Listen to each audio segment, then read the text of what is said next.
Bonjour et bienvenue dans le catch-up de l'industrie de jeudi, présentant les nouvelles de l'industrie d'hier rapportées par Leaprate. Avant l'annonce récente des données sur les volumes en février de Gain Capital Holdings Inc., 3 hauts dirigeants de l'entreprise ont vendu une partie de leurs actions.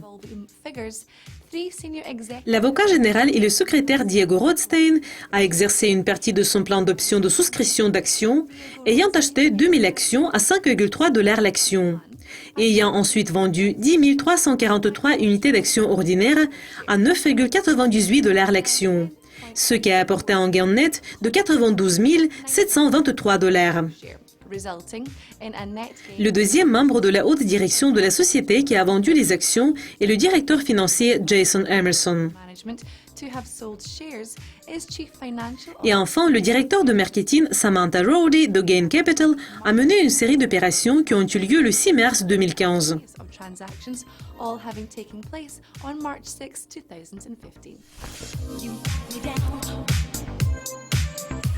Les données de la CFTC de janvier pour les courtiers de Forex de détail sont déjà publiées. Et sans trop de surprise, les baisses ont été enregistrées partout en raison de la flambée du franc suisse le 15 janvier et FXCM a été particulièrement touché.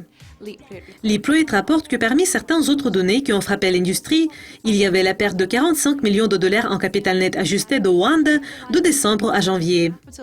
Le quotient de capital de Oanda a chuté de plus de 61 millions de dollars à moins de 16 millions de dollars.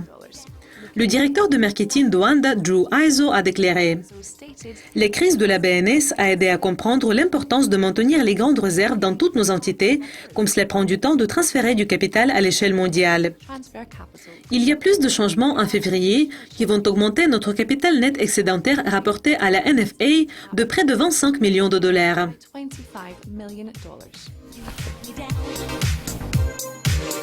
Deutsche Bank AG a réduit sa participation dans Plus 500 Limited au-dessous du seuil de 7%. La transaction qui a eu lieu mercredi a abouti à ce que la Deutsche Bank a baissé le nombre de ses actions dans l'entreprise de 8 308 420 à 7 901 021, ce qui représente une part de 6,88% dans Plus 500.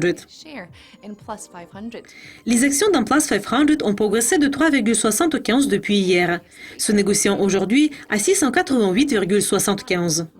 Leaprate rapporte que c'est un exploit remarquable compte tenu de la baisse générale des volumes d'échange à travers toute l'industrie de FX au cours de février.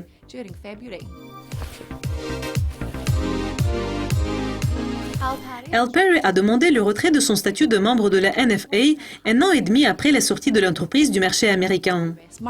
Selon les informations qui ont apparu sur le site Internet de la NFA, 4 entités qui sont actuellement inscrites auprès du régulateur américain sont devenues l'objet de la volonté d'Alperi d'annuler l'adhésion. Ce sont Alperi Academy, Alperi Futures, Alperi FX et Alperi FX Pro. Selon les rapports de la Commodity Futures Trading Commission de juillet 2013, Alperi avait seulement 10 millions de dollars des dépôts des clients, ce qui l'a fait le deuxième plus petit courtier de Forex de détail des États-Unis par cette mesure.